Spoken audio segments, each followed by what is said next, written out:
That's my that's the one thing I contribute to this is just to remind you to hit record. So We are recording. it's good to see you, Jen. I know you've had a long week and we've got a lot of stuff going on. And I'll preempt it. I'll preempt this conversation just with I know how much we have going on. The offices are busy. You guys are busy.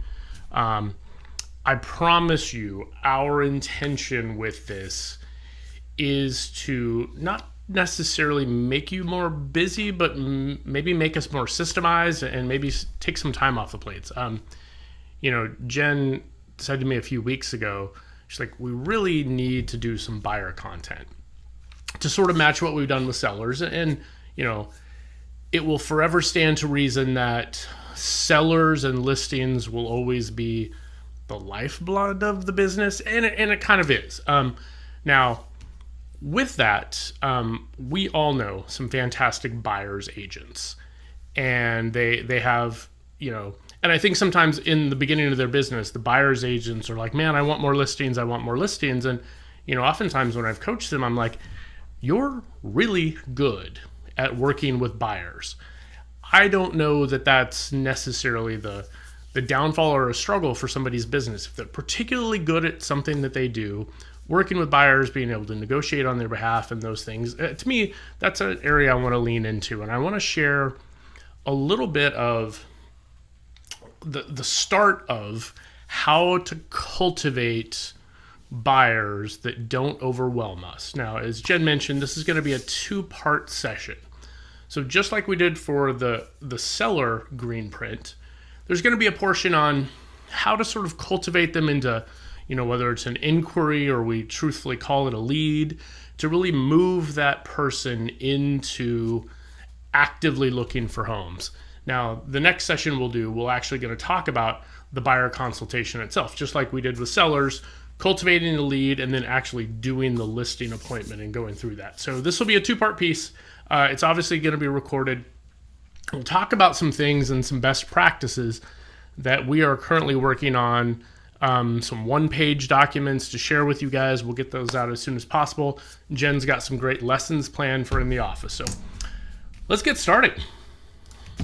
And as soon as I can hit this. So I kind of put this up as a joke, right? The idea here is, and you've heard me probably say something like this all of the time, right? We get buyers who give us the most vague statement possible, and we really don't know how to work with them or what to do. And there's agents who are like, well, let's sit down and do this, but there may be months or weeks away from it, or we don't ask and they're actually sort of passively aggressively saying, I don't know what to do. No matter what a buyer says to you, just like on the selling side, I want us to have a game plan and a strategy to sort of take that inquiry, to turn it into a lead, to turn it into an active buyer, right? I want us to develop that. Part of this business is really just cultivating everyone, and I sort of make a reference to that later. But when you talk to someone, I want us to have a game plan going in. No matter what they say, I want us to develop some steps. But in typical fashion, I want to sort of set the framework of why we're doing this. And I'll share in the next couple of slides. This is probably the single most important time in the last 15 to 20 years to be able to develop a highly systemized buyer strategy. Right? We've heard the phrase buyers are liars. There's probably no statement I dislike more than that statement. You will hear me say this all the time. When we have issues with our clients and frustration, it's okay to be frustrated, but that onus and responsibility is on us. We haven't done the necessary work to not make them liars, right? Buyers take all of your time, energy, money, pride, soul. Sometimes they can, and it's going to happen.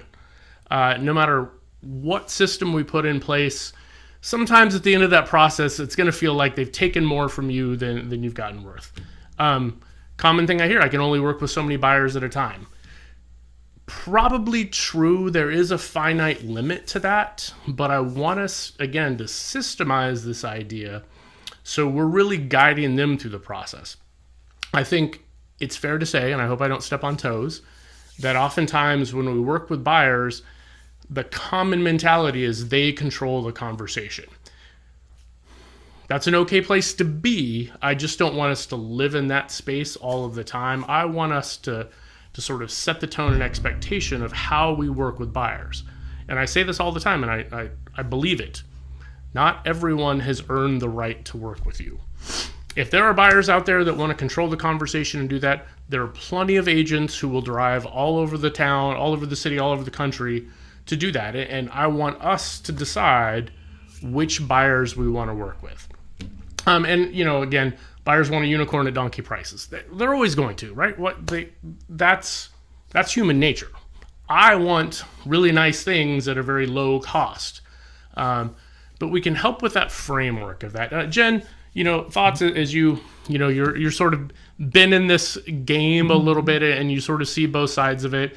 Thoughts on, there's a lot of common misconceptions, assumptions, and sort of mindset pieces that we sort of struggle with in this business. What do you think? Absolutely. And the last statement you have on there, buyers want a unicorn and a donkey. Isn't that the truth? We want that about everything. Yeah. Sellers want, the same thing. They want to be able to Yeah. sell their house for as much as they can without having to do a lot of repairs or work to it. Yep. So everybody Yep. wants the same thing, good value for their dollar.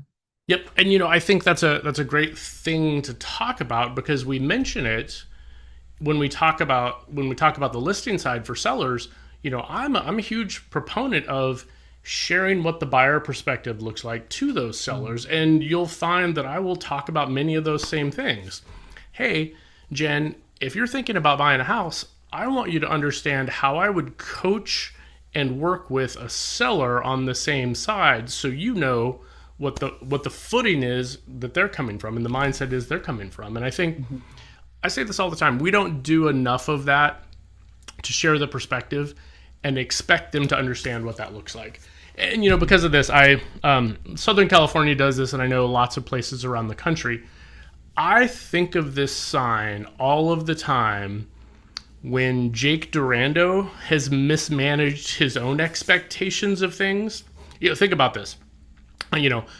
Kansas City right now, filled with opportunities to drive very, very slowly in one lane through construction.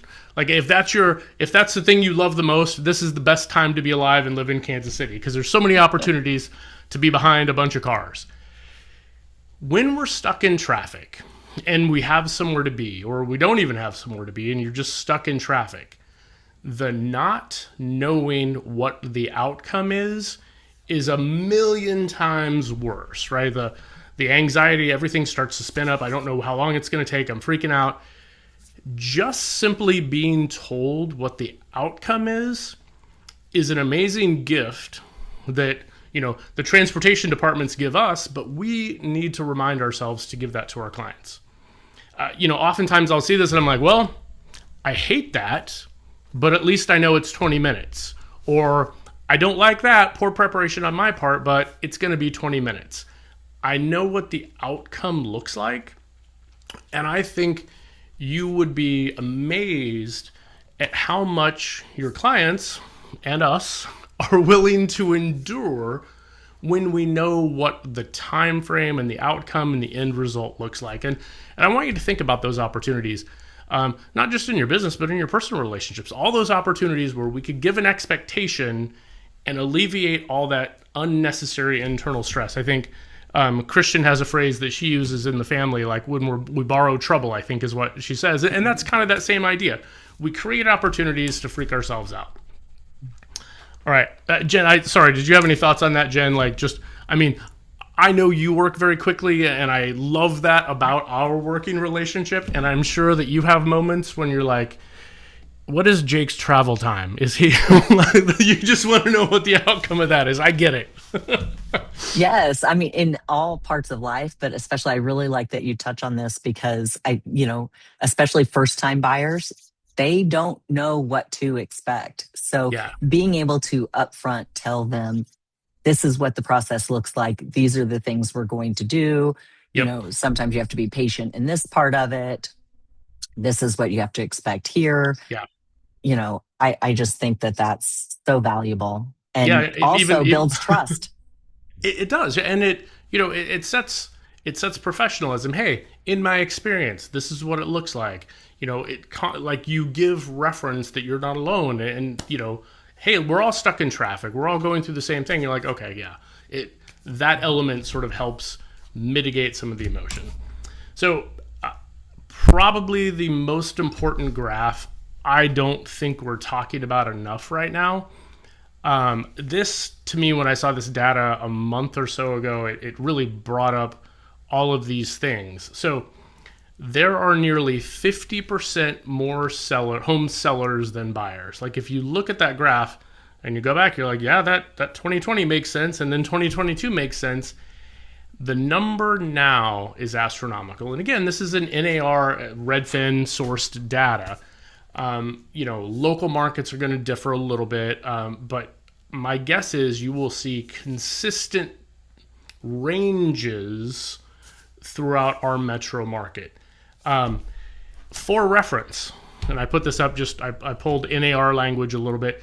A buyer's market, or we define a market where there are over 10% more sellers than buyers as a buyer's market, and over 10% fewer sellers than buyers as a seller's market. A market where the gap is plus or minus 10% is considered a balanced market.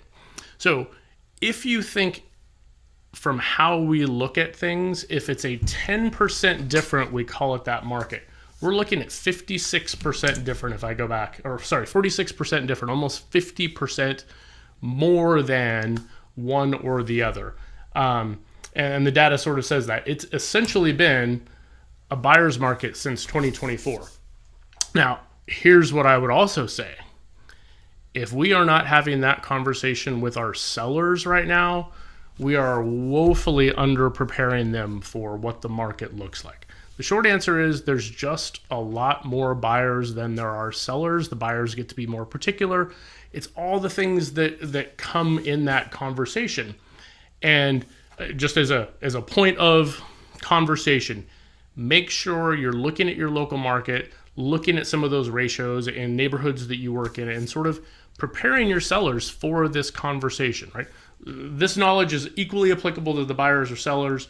For our purposes, we're talking about the difference in the buyer strategy, because now, the buyers, in a sense, have a lot more properties to look at. So therefore, they're going to be a little more choosy, and we're okay with that. So here's the reality. And Jen, feel free to jump in a little bit if you want. I know we talk about selling and listings, and we track all those things in offices, and the listing side goes a little quicker, the buyer side goes a little bit longer. Any thoughts? I don't mean to put you on the spot, but any thoughts you have on that? Well, I was just thinking about on your last slide, you were talking about the market and the trends. And we get each month or quarter, I can't remember. Yeah. Mike Belzer sends out our local market. So you said this is national. Yep. These are national data Yep. points. Make sure that you're looking at that. And I actually got a call this morning. An agent wanted to make sure she knew what those stats were and that she could access those stats when she went to a listing appointment later this afternoon. So please make sure that you're looking at those things so you can inform your listers or your sellers or your buyers. And I know the brokers always reshare all that information that Mike pulls together. Yep. I say this as an emotional decision maker, data helps me move from how I feel to the reality. And I think, data and numbers give us clarity. Clarity is kindness, to quote a great book. Those numbers will help immensely for us and our clients. So here's the reality. And this is, I'm pretty sure this is a Brian Buffini phrase, but I'm sure it's been paraphrased, but buying a home is a process of elimination. And I think that is a phrase we should plant as often as we possibly can with our buyers, because really when it comes down to it, based on your needs, wants, and time frame, we eliminate all the things that aren't our option, and what we're left with, given all those criteria, is the house that could potentially become your home. And I think planting that seed that it's a process of elimination and not selection automatically puts an end gap on this conversation, because the truth is there are always going to be more homes on the market. If I'm shopping for anything, There's always going to be more products and new things, and especially in the home market, we're always going to have an endless supply of options that we could always look for. And as it comes time, and I see Chad on, I'm sure he's had some buyers that you're like, well, I've shown them 74 homes and maybe 75 will be the lucky one, right? We can't always prevent that, but we can create a framework where we plant the seed that what we really want to do is eliminate the things that don't fit, and what we're left with is our choice. I say this all the time. Yeah, Chad, did you have some thoughts? Go ahead if you want to jump in. Yeah, and I don't show 90 houses, but no, I know you. Honestly, Chad, you never would. I know you wouldn't. I do tell my buyers, and I stress it, that these ones that we look at that are total bombs, these ones that we look at that aren't the plan that you're looking for or the field that you're looking for, only educate you to where when you come to that house that feels right, seems right, price is right, you can make a good, solid decision and not have to look back and not have to worry about what might come on the market later. Yep. And so it is a process of elimination. Back when we only had one listing show up every week, it was tough. Last weekend, I went under contract. Yes, it was my goddaughter and my niece, but we had been out 4 different times, 4 or 5 houses each time. So my average is probably 22, 23 on a regular basis of houses. And buyers get, oh, that's too many. I don't want to drag you out. And I said, no, I'm educating you on the market. And I think that you need to understand that when that right house comes along, you will feel it and you'll know. And so I truly believe in that. And I'm not a one and done. I'll show you 3 houses, you're going to buy one. I don't know who said that years ago, but that was one of her. And the other one was buy from me or get out of my car type thing. All of those theories, they don't work when you're looking at long-term vesting in a client that you're going to have repeat business from.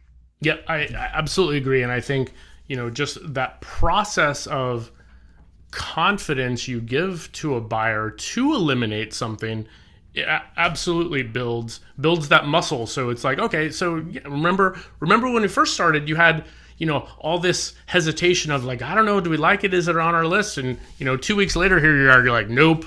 I'm barely in the front door. And I think that's a muscle that someone who has no experience as a buyer doing needs that ability to sort of grow and sort of stretch that muscle. Thank you, Chad. I say this all the time. On a long enough timeline, everyone is a buyer and seller. And really that's more of a statement to keep everybody in your database. I don't delete anybody. I just, I might move them into a category of like, who knows category. On a long enough timeline, everyone is a buyer and seller, and if we do the right things to cultivate those relationships, we will eventually have clients from that. And to me, this last statement, the current market influences decisions more than past experience. You bought a home 5 years ago, 6 years ago, 7 years ago. That is a decidedly different market, and if we look at the data, in terms of the shift to sellers versus buyers, that in itself changes the game. The process is still the same, but the way that sellers are going to interact with buyers and vice versa has drastically changed. And I think no matter how experienced someone is, framing that idea that, you might be an expert at playing the game, but we're playing on this field in this environment right now, and there's some factors that are going to change that a little bit. So I always like to share this NAR data. And this goes to something that Jennifer said, and sort of Chad followed up with it. We don't tell buyers often enough what the normal, average, typical, common experience looks like. So they hit the number 3 and they're like, man, this is a lot. And you're like, hey, here's the thing, Chad. On average, in my experience, buyers are active for about 10 weeks and they typically view or consider 8 to 10 homes. So you're only at 3. Like in my mind, Chad, we've got several more before you're really in a place to make the confident right decision. So just know that I'm okay with that. That's a statement that I think we should introduce step 1. And we'll talk about some of the flow from this, right? Remember that very first statement that I put up, hey, we're thinking about considering getting ready to, right? That's the point when I might just throw that out there. I said, here, the great thing, Chad, is I don't know where you are or how long you've been thinking about this, but once you're actually ready, I want to give you the framework that the typical buyer looks for about 10 weeks and views or considers about 8 to 10 homes. First-time home buyers, it's a little bit longer. Experienced investors, obviously that goes much, much quicker. But, I want you to have that knowledge that that's what it looks like for most people. And I think that realization that they're normal helps buyers along the way. So here's what I want to get into. And we got just about the last little stretch, and Jen's put together some great things that we're going to talk about in the office. But to bottom line this idea, again, we're not in the buyer consultation. This is what we're doing before the buyer consultation. The things we can do that are the most important, and we talked about those, set the expectations of what it looks like to be a buyer right now, the framework of how that's going to work, and establish more than anything for ourselves what timeline that buyer is actually on. Because again, they might be 6 weeks from getting ready. They might have just finished a big project. They're still 6 weeks out. In my mind, it doesn't change how we want to add them to the funnel and direct that in. Just like we do with sellers, when we talk about, hey, in my experience, selling a home, Chad, you want to get the highest price, the shortest time, fewest hassles. Those are the 3 most common needs in my experience when I work with sellers. And that's why I have a strategy to address those things. Same thing is going to occur on the buyer side, except there's 4. Hey, Chad, one of the common things in my experience, most buyers have 4 fears that they have when they enter this process. And, what we do today is going to help set up to, I would love to say eliminate those things, but really reduce or mitigate those fears as you go through the process. How does that sound?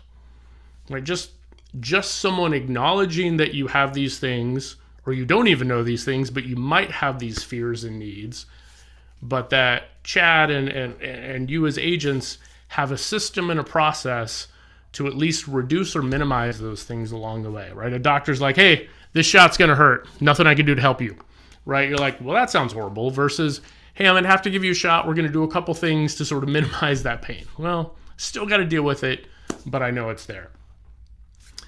All of this to me is designed twofold, to evaluate the client's level of commitment. I sort of call it a litmus test, right? It's like, well, they've got some good answers. I think they say this, but they've actually done quite a bit of research in the process. That tells me where they are on the timeline, and vice versa. It gives the client a sense of maybe where they should be in the timeline. They're like, hey, we need to move into a new home in the next, month. Well, I might, as the client, need to start doing some things so that it sort of helps both parties move along through the process. The whole idea here, systemize the process, have tangible next steps. So instead of wondering, hey, should I call this person? Should I follow up with them? And then they don't follow up with me. That's going to tell us what is happening in their mind. So this boils down pretty straightforward. The nice thing is, and Jen is helping me in the marketing team. Shout out to Ryan, as always. I can't give enough shout outs to Ryan for all the stuff he produces behind the scenes. The buyer intake form is going to become part of our mic drop pages. It's going to look just like the seller questions, but we've got a buyer version of this, and I'm making a few little changes to the seller side, right? It's those 5 or 6 questions, and the phrase is always this: hey, Chad, I know you're thinking about selling your home. Do me a favor. These 5 questions to me are the most important answers that I can use to build part of my strategy around your needs and wants. Take some time and think over these answers. If you don't know them, think about what your answers would be, right? That's how we guide sellers. We guide buyers in the exact same way. Hey, Chad, here's the thing. As I mentioned, you're going to have 4 emotional zones as a buyer. You're going to be fearful that you're going to miss something, you're going to lose something, you're going to pay too much for something. That's the most common, honestly, or that whatever you buy is going to have horrible issues with it. Along the way, we're going to do some things, like I said, to help mitigate that.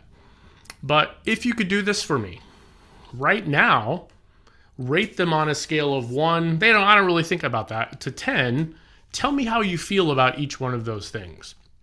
And what that's going to do is get them actually thinking about the idea of missing something, losing something, paying too much, and getting a limit. My guess is paying too much is always going to be a 10, because that's the only thing they're typically thinking about when they're buying. Just like when they're selling, the seller's only thought is, I want to get the most money. Not how quickly it goes, not how much they have to put into the repairs and things like that. That number helps you get a sense of where they are. And again, I sort of said this on the town hall the other day. The best part about this process is they're thinking about this just as themselves. There's no home involved. They haven't gone to look at a property that they love. There's no emotion involved in a specific property. This is just them thinking through how they process things. Now, the same kind of question is the second question on this list, but this is a rank them. Rank them from one importance, most important number 1, least important number 4. These are the 4 most common things that in your buyer consultation, when you actually sit down with them, you're going to talk about: budget, location, features, and condition.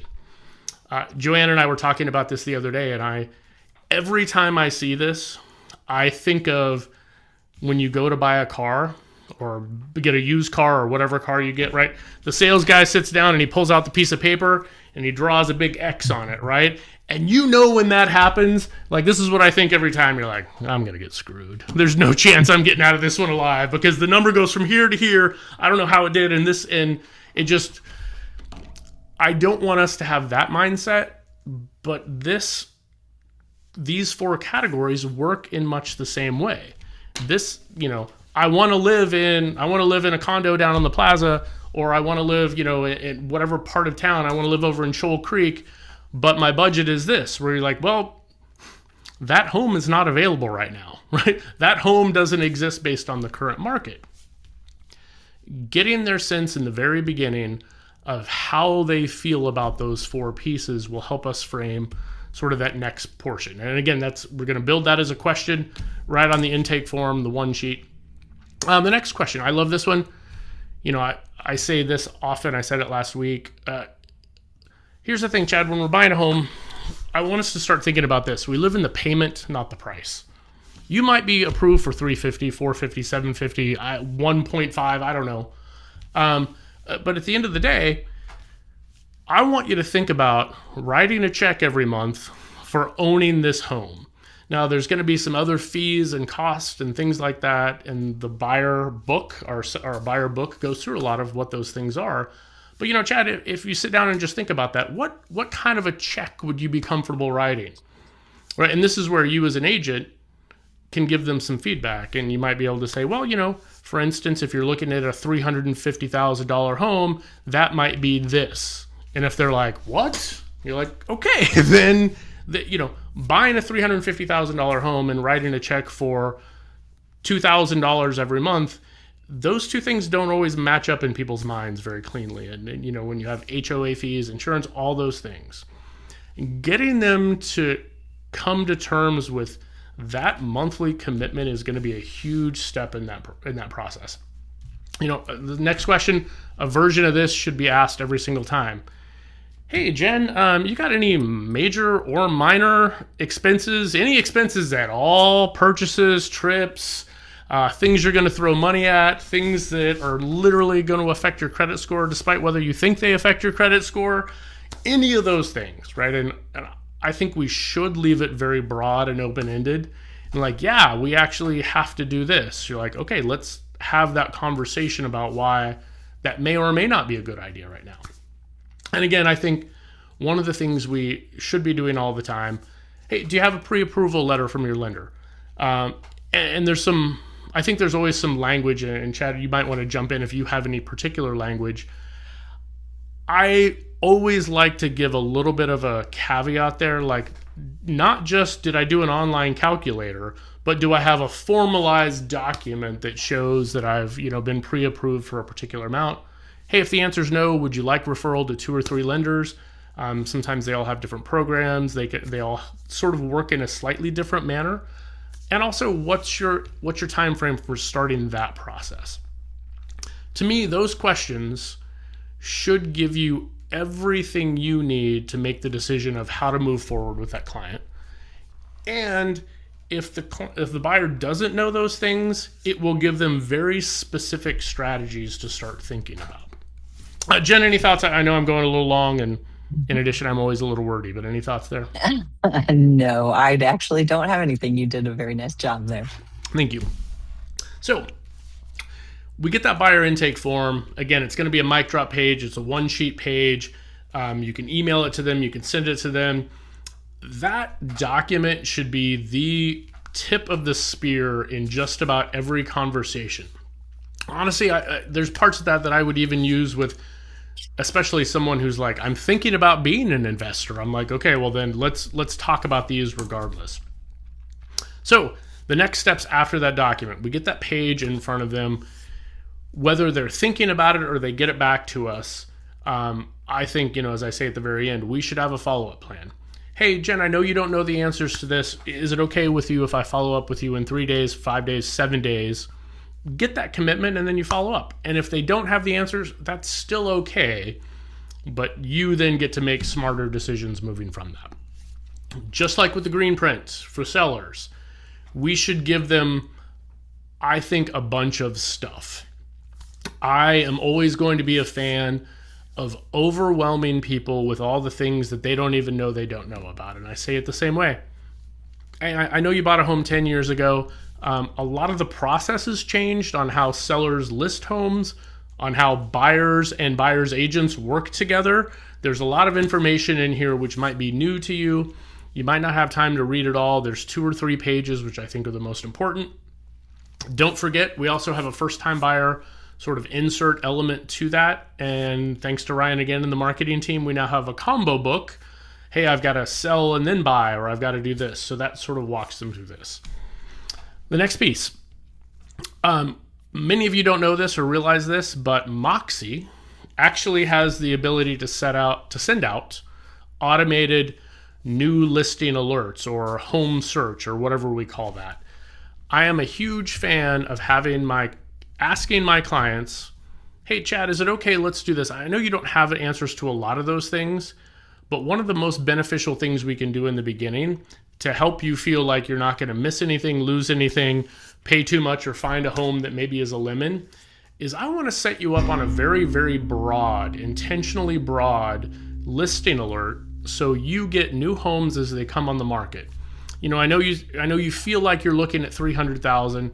I'm actually going to set the range from 225 to maybe 375 because I want you to see what is on the outside of what you feel you can afford, not because I want you to spend more money. I want you to get the home that you feel comfortable paying for every single month, but I want you to know what you could be missing out because I don't want you to feel like I'm hiding anything from you or you're missing out on anything. So I'm going to make that intentionally broad, and I'm going to make the area a little bit big. Right now, the best thing you can do is just get a sense of everything that's out there on the market right now. And that's really how we're going to help you make sure you don't miss anything or lose anything. Hey, and if you find something that you love and you've got your pre-approval letter, we can go take a look at that. And to me, this idea is, and Jen said this, and I want to reiterate this. I don't know that I would take any client to visit a home without some sort of pre-approval letter. It just twofold. It's not in their best interest. And the chance that they're going to lose that home because somebody's going to make an offer on that home while they're still going through the approval process is pretty high. And I might even say that, hey, I would hate for us to go view a home that you're going to fall in love with, and then we take a week or two to sort of get your pre-approval letter in place. Meanwhile, they've got offers on that home. It's pretty likely that you're going to lose that home, and I would hate to do that to you. As long as you're aware that that's an option, they're like, I'm still going to do it, which we know that they are. So really, in that sense, it's about pushing them to do the research of areas, neighborhoods, homes. This is what you can get for $350. if I want to live in this neighborhood, I'm going to have to pay this. If I want to live over here, I'm going to maybe have to do more repairs and things like that. Like, it's going to give them a better sense of what that looks like. At the end of the day, it's a 3 to 7 day follow-up plan from sort of initiating that process. We're following up with them about where they are with the lender process. We're hopefully contacting lenders and sort of talking to them to sort of check in and see what kind of paperwork they need. It's just simply about pushing them and giving them a framework to go through that process. Jen, that's kind of the last slide. I know I've run a little long on this one. Any thoughts or pieces? I know we've got some of those documents that we're building into the mic drop pages, which I will hopefully have done later today. And so we can get those all, make sure we can send those in the follow-up for the office meeting. Yes. And in the office meeting on Tuesday, we're going to kind of dive into that MYC property alert feature. Awesome. I know that a lot of people set up their buyers in MLS to do searches. There's all sorts of online searches they can use too. But we do want to show you our tool that we have, which is the MYC property alert. So we'll be going through that, showing people how to use that, and talking a little bit more about that buyer green print and some of those mic drop pages that we have. Yeah, awesome. And, one of the things that we're having some conversations with is, private office exclusives and coming soon and all of those things. Buyers themselves sellers don't always know what those mean. And, part of our job is then to educate buyers that there are going to be different places that we are going to find properties on. No longer do we live in a world where I can just go to Zillow and see everything that's available on, for any buyer to buy. And part of that is going to be what you educate them on to say, well, now there's only a certain percentage that are here. There's going to be properties over here, and I'm going to know about them in my office and those things. So really how we approach all of those conversations is shifted. And again, the more we educate our buyers and be aware of that for ourselves, just like Christian said the other day, whether we encourage it or not, or our sellers do that or not, we have to tell them about it. And the fact that there are sellers doing that, we have to educate buyers that is an absolute method that some sellers will be using to move forward. So a lot to unpack there. We will put this together in a one sheet so you can sort of get the sense of the steps. We'll build out the mic drop pages so you can start getting into your listing presentation. That will be the topic in 2 weeks. 2 weeks. We're going to talk about actually sitting down with those buyers, going through the conversation. There's tons of great resources that, we're pulling from Christian, some ninja pieces and things like that we're putting together. So any last thoughts? No. It's good to hang out with you a little bit today, Jake. Good to see you. I know we got a lot going on everywhere. So I'm headed down to Mission Farms later today to work on some stuff with Jay, and I'll probably stop by College Boulevard. So as always, thank you guys. We appreciate all you do. Let us know if you have any questions. See you soon. Thank you.